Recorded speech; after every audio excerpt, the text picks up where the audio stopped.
Question number 16 देख लो एक बार। देखो 2x 2 ऐसे ही रहेगा, x का कितना मिलेगा x² 2, ठीक है। पता है बेटा आपको पावर 1 है यहाँ पर, तो पावर 1 बढ़ जाएगी 2 और अपॉन में पावर माइनस का 3। cos x का बेटा सीधा सीधा फॉर्मूला रहता है integration of cos x dx बराबर क्या रहता है sin x।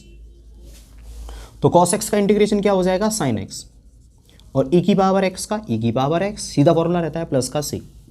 तो 2 से 2 कट जाएगा, क्या आ गया x² माइनस का 3 sin x प्लस e की पावर x प्लस c, ठीक है। कोई दिक्कत हो तो बता दो। अगले वाले क्वेश्चन पे चलते हैं। 2 तो बेटा कॉफिशिएंट ऐसे ही रहेगा, x² का क्या मिलेगा x³ 3, भाई पावर 1 बढ़ेगी और अपॉन में पावर आएगी, तो x³ 3 पावर 1 बढ़ के 3 होगी और अपॉन में 3 आ गया माइनस का 3। बेटा साइन x का होता है माइनस का cos x, माइनस पहले से ही लगा हुआ तो प्लस cos x, दोबारा से समझो 3 था माइनस के साइन x का क्या हो गया cos x plus 5।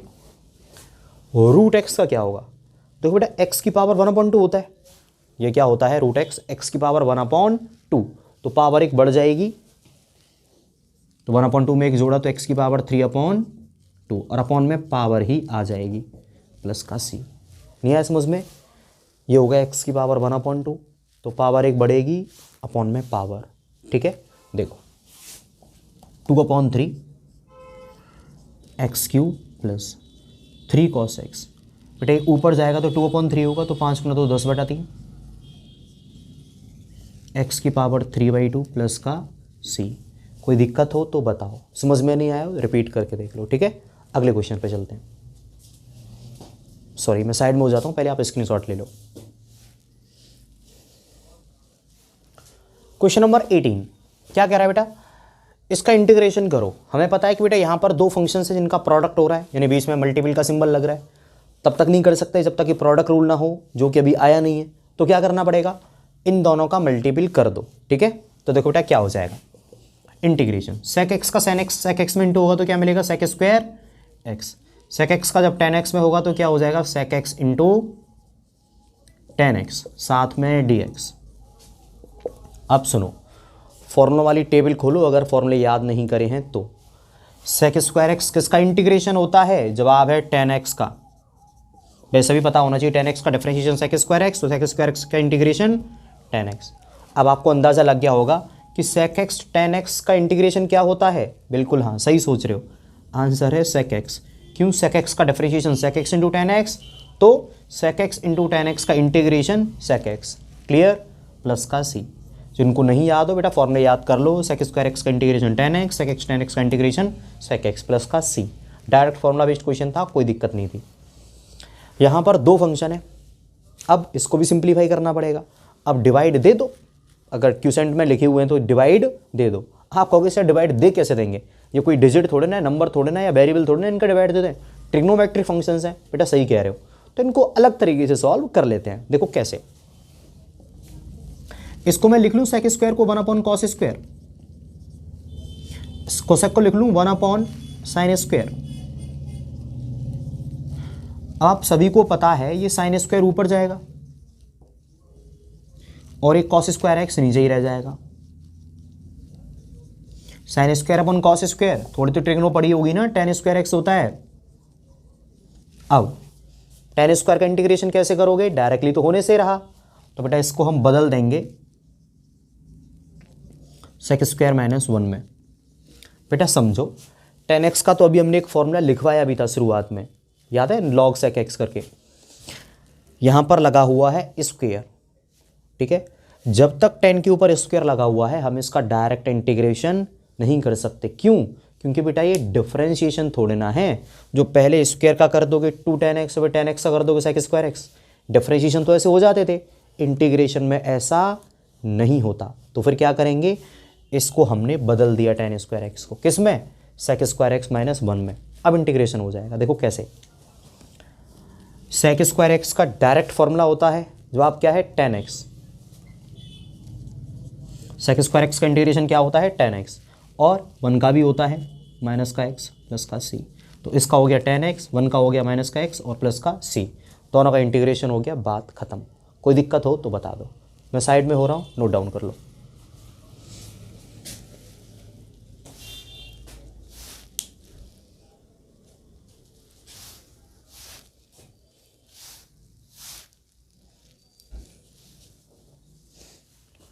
Question number 20 क्या कह रहा है, इंटीग्रेशन ऑफ 2 माइनस का 3 साइन एक्स और अपॉन में cos square x.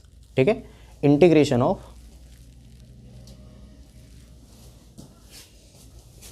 Integration of 2 minus का 3 साइन एक्स और अपॉन में कॉस स्क्वायर एक्स।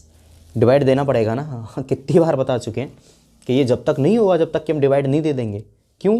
पता है क्यूसेंट फॉर्मूला नहीं होता, फर्स्ट अपॉन सेकंड वाला फॉर्मूला नहीं होता। देखो बेटा क्या हो जाएगा, इंटीग्रेशन 2 के अपॉन में बेटा अलग डिवाइड दे दिया, 3 साइन एक्स में अलग डिवाइड दे दिया कॉस स्क्वायर एक्स का।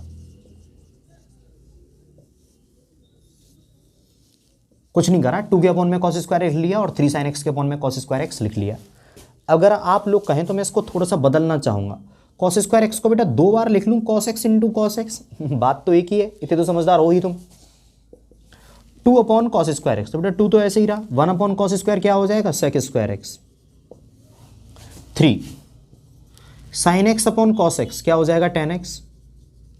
और यहां पर 1 अपॉन कॉस एक्स क्या हो जाएगा, sec x. 2 1 upon cos square sec square, sine upon cos 10 और 1 अपॉन कॉस सेक। अब मैं इसका इंटीग्रेशन कर दूं, इसका इंटीग्रेशन करना देखो बहुत आसान है, 2 ऐसे ही रहेगा। सेक स्क्वायर एक्स का फॉर्मूला होता है डायरेक्टली 10x, कितनी बार यूज कर चुके हैं अभी शुरुआत कुछ ही देर में। तो सेक स्क्वायर एक्स का इंटीग्रेशन 10x माइनस का 3, सेक एक्स इंटू 10x का क्या होता है, सेक एक्स। ये भी पिछले वाले फॉर्मूले पिछले वाले क्वेश्चन में यूज हुआ है, प्लस का c। तो 2 इसका हो गया इंटीग्रेशन 10x, इसका हो गया sec x, तो माइनस का 3 sec x प्लस c। ठीक है, आगे 2 ऑब्जेक्टिव क्वेश्चन और रह गए, उनको भी कर रहे हैं। ठीक है, आप इन्हें नोट डाउन कर लो, मैं दोनों ऑब्जेक्टिव क्वेश्चन भी करवाता हूं। ठीक है, आगे बढ़ते हैं। क्वेश्चन नंबर 21 हमसे कह रहा है find the anti derivative of F x बराबर एफ एक्स वगैरह कुछ नहीं दे रखा, उसने कहा इसका एंटी डेरिवेटिव पता करो। अब कुछ ऑप्शंस दे रखे हैं तो उनसे हम पता कर लेंगे। तो बेटा मुझे इसका एंटी डेरिवेटिव पता करना है, मतलब इंटीग्रेशन ही पता करना है इन शॉर्ट, भले ही ऑब्जेक्टिव है लेकिन करेंगे तो वैसे ही। तो देखो इंटीग्रेशन और साथ में क्या हो जाएगा बेटा इसका dx। देखो होने क्या वाला है, ये है इंटीग्रेशन x की पावर 1/2, ठीक है, dx प्लस इसका भी इंटीग्रेशन कर दूं, इंटीग्रेशन ऑफ x की पावर माइनस का 1/2 dx। क्लियर है ना बेटा, ये हो गया x की पावर 1/2 और ये ऊपर जाएगा तो x की पावर माइनस का 1/2। हालांकि मैंने इसका डायरेक्ट फॉर्मूला भी लिखाया था, वो भी तुम यूज़ कर लो, बात एक ही है। अब देखो बेटा होता क्या इंटीग्रेशन में, पावर एक बढ़ जाती है तो x की पावर 3/2 और अपॉन में पावर आती है यानी 3/2। क्लियर है, प्लस यहाँ पर बेटा जब माइनस के 1/2 में पावर में एक जोड़ोगे तो कितना मिलेगा, x की पावर 1/2 और अपॉन में पावर ही आएगी 1/2 प्लस का c। ठीक है, आगे देखो बेटा क्या होने वाला है, ये रिवर्स हो जाएगा तो 2/3 x की पावर 3/2 प्लस बेटा 1/2 ऊपर जाएगा तो क्या मिलेगा 2 x की पावर 1/2 प्लस का c। इतना आप भी जानते हैं x की पावर 1/2 मतलब रूट x ही है, तो मैंने पहले भी बताया कि इसका इंटीग्रेशन क्या आता है 2√x। क्लियर, हालांकि ऑप्शन में उसने यही वाला दे रखा है इसलिए हमने इसको ऐसे ही रहने दिया। इसका एंटी डेरिवेटिव पता करना था, मैंने इसका क्या कर दिया, सीधा सीधा डिफरेंशिएशन, माफ़ करना इंटीग्रेशन, और ये मिल गया मुझे आंसर। ऑप्शन देखता हूँ बेटा कौन सा है ये है ऑप्शन नंबर सी। तो सी ऑप्शन सही है, उस पर टिक कर दो, आगे बढ़ जाओ। कोई डाउट होगी तो बता देना। अब मैं कर रहा हूँ क्वेश्चन नंबर 22, ठीक है, लास्ट क्वेश्चन है और काफ़ी अच्छा भी है, तो इसको मिटा के हम आगे बढ़ते हैं नेक्स्ट क्वेश्चन पे।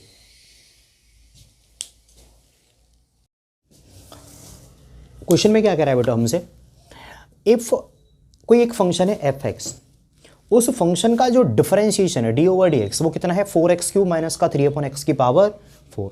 यानी कोई फंक्शन था एफ एक्स और उसके डिफरेंशिएशन की वैल्यू दे रखी है बेटा ये। क्लियर है, उसके हमें डिफरेंशिएशन की वैल्यू दे रखी है ये वाली। तो हमसे ये कह रहा है कि अगर f2 बराबर 0 हो, मतलब उस फंक्शन की वैल्यू 0.2 पर कितनी है 0, तो ये बता दो कि एफ एक्स की वैल्यू कितनी है। यानी जो फंक्शन था उसकी वैल्यू कितनी है, जिसका कि हमें डिफरेंशिएशन भी दे रखा है उस फंक्शन का, ये रहा, और साथ में उस फंक्शन की वैल्यू भी दे रखी है 2 पर। धीरे धीरे करके समझ में आएगा, टेंशन मत लो, no fear if I am here. Clear, आगे बढ़ते हैं। बेटा अगर किसी फंक्शन का डिफरेंशिएशन दे रखा है और वो फंक्शन निकालना है तो कैसे निकालेंगे, इंटीग्रेशन कर दो। पता है ना, डिफरेंशिएशन बिल्कुल उल्टा होता है। तो अगर मैं इसका इंटीग्रेशन कर दूं, अगर मैं इसका इंटीग्रेशन कर दूं तो डिफरेंशिएशन ने जो कुछ भी बिगाड़ा होगा वो सब खत्म हो जाएगा और मेरा फंक्शन वापस आ जाएगा। जानते हो ना, डिफरेंशिएशन एक दूसरे के उल्टे होता है, डिफरेंशिएशन और इंटीग्रेशन। तो किसी फंक्शन का डिफरेंशिएशन करने पर ये वैल्यू आई, तो अगर मैं इसका इंटीग्रेशन कर दूं तो सीधा सीधा वो फंक्शन ही आ जाएगा ना वापस। तो fx बराबर कितना मिल गया, इसका इंटीग्रेशन। पहले तो मैं करूंगा इसको सॉल्व, बाद में देखता हूं क्या काम की चीज है। ठीक है, तो देखो बेटा, इंटीग्रेशन 4x3, बेटा इसको मैंने ऐसे ही रहने दिया 4x3 माइनस का 3। यहां पर बेटा x की पावर 4 वो भी अपॉन में, ऊपर जाएगा तो पावर नेगेटिव हो जाएगी, तो 3x की पावर माइनस का 4 dx। क्लियर। अब बेटा मैं इसका इंटीग्रेशन कर रहा हूं, तो देखो 4 ऐसे ही रहेगा, x3 का बेटा क्या होगी, पावर 1 बढ़ेगी और अपॉन में पावर ही आ जाएगी। ठीक है, माइनस का 3। अब इसकी बात करते हैं, तो बेटा जब इसमें सबसे पहले तो पावर 1 बढ़ेगी, तो -4 में जब +1 करेंगे तो x की पावर माइनस का 3। ठीक है, और अपॉन में पावर आ जाएगी यानी माइनस का 3 प्लस का c। अगला स्टेप अगर आप ध्यान से देखोगे तो 4 से 4 कट जाएगा, x की पावर 4, माइनस से माइनस प्लस हो जाएगा, 3 से 3 भी कट जाएगा, क्या बचा, x की पावर -3। अगर तुम चाहो तो इसको 1 अपॉन में ले आओगे तो पावर प्लस की हो जाएगी, और प्लस c का c रहा, और साथ में ये किसकी वैल्यू आ गई, फंक्शन की। तो फंक्शन मिल गया हमारा x की पावर 4 प्लस 1 अपॉन एक्स की पावर 3 प्लस c। क्लियर है, यानी जो उसने पूछा था दरअसल वो हमारा आंसर आ गया, ये रहा। लेकिन एक छोटी सी दिक्कत की बात है। दिक्कत की बात क्या है बेटा, जब भी हमें फंक्शन दे रखे होते हैं तो उनके लास्ट में वो प्लस c थोड़ी ना लिखता, वो लिखता है +5 +7 +2 +9। यहाँ पर तो +c लिखा हुआ है, मतलब हमें अभी c की वैल्यू और निकालनी है, तभी हमें एक्चुअल फंक्शन मिलेगा जिसका कि डिफरेंशिएशन करने पर तो ये वैल्यू मिली थी और उस फंक्शन की 2 पर 0 वैल्यू थी। क्लियर है या नहीं, बात समझ में नहीं आ रही तो बेटा एक बार दोबारा देख लेना, आपको पता है क्या करना है। ठीक है, तो मैं c की वैल्यू निकालने के लिए x की जगह पे कितना डाल दे रहा हूँ, 2। x की जगह पे कितना डाल दे रहा हूँ, 2। तो बेटा जब यहाँ पर मैं f में x की जगह पे 2 डालूंगा तो कितना मिलेगा, 2 की पावर 4 1 अपॉन 2 की पावर 3 प्लस का c। ठीक है बेटा, f2 इसकी वैल्यू कितनी दे रखी थी, 0। तो 0 बराबर 2 की पावर 4 होता है बेटा 16, प्लस ये होता है बेटा 2 की पावर 3 8 प्लस का c। ठीक है, यहाँ पर आगे स्टेप नहीं लिख रहा हूँ मैं, इधर लिख लेता हूँ इस वाली जगह पे। तो कितना आ जाएगा, 0 बराबर, यहाँ पर एलसीएम ले लूँ तो 16 गुना 8 128 प्लस का 1 129 बटा 8 और 1 एलसीएम आएगा 8 प्लस का c। बेटा जब मैं इसको दूसरी तरफ लेके जाऊंगा तो c बराबर कितना मिल गया, माइनस का 129 अपॉन 8, यानी मुझे c की वैल्यू मिल गई। कैसे मिली बेटा, बस इसमें 2 रखा है, अब जोड़ घटाओ गुना भाग एलसीएम एचसीएफ आप कर लोगे, 12th क्लास में हो, बार बार याद रखा करिए। c की वैल्यू मिल गई।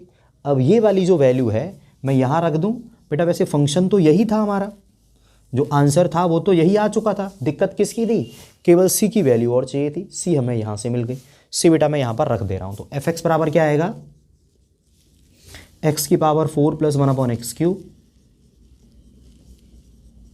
और साथ में c की जगह पे क्या आ जाएगी, ये वाली वैल्यू माइनस का 129 अपॉन 8। ठीक है, ये हमारा फाइनल आंसर है जो कि इस वाले क्वेश्चन का होगा, क्वेश्चन नंबर 22 का। ऑप्शन कौन सा है बेटा, मैं देख लेता हूँ, ये है ऑप्शन नंबर ए। ठीक है, तो option number A is the correct answer for question number 22। Hopefully बेटा बढ़िया से समझ में आ गया होगा, नहीं आया हो रिपीट करके देख लो। आज की क्लास में हम इतना ही करेंगे, काफ़ी कुछ पढ़ लिया बेटा आज हमने। अब आपको करना क्या है, जैसे ये वाली वीडियो ख़त्म हो और जैसे ही मैं अपलोड कर दूं अगली वाली वीडियो जिसमें कि हम एक्सरसाइज 7.2 को बहुत डिटेल में अमेजिंग तरीके से समझेंगे, ठीक है, आप उस पर मिल जाइएगा। आप यहाँ तक का कर लीजिए अपनी कॉपी में, सारे क्वेश्चन एक बार खुद से ट्राई कर लीजिए। आपसे अगली क्लास में मिलते हैं। अगर आपको सेशन पसंद आ रहे हो, अगर आप चाहते हैं तो ऐसे ही और कंटेंट आए, तो बेटा आप थम्स अप जरूर करिए, यानी लाइक। कमेंट आपको ज़रूर करने हैं ताकि यूट्यूब को पता चले कि हाँ आपको ये वाली वीडियोस पसंद हैं, और आप अपने दोस्तों के साथ शेयर कर सकते हैं, ठीक है, ताकि इसकी रीच बढ़ेगी चैनल की और सब कुछ बेहतर होगा। ओके, मिलते हैं तब तक आपसे। खुश रहिए, ख्याल रखिए अपना। धन्यवाद एंड जय हिंद।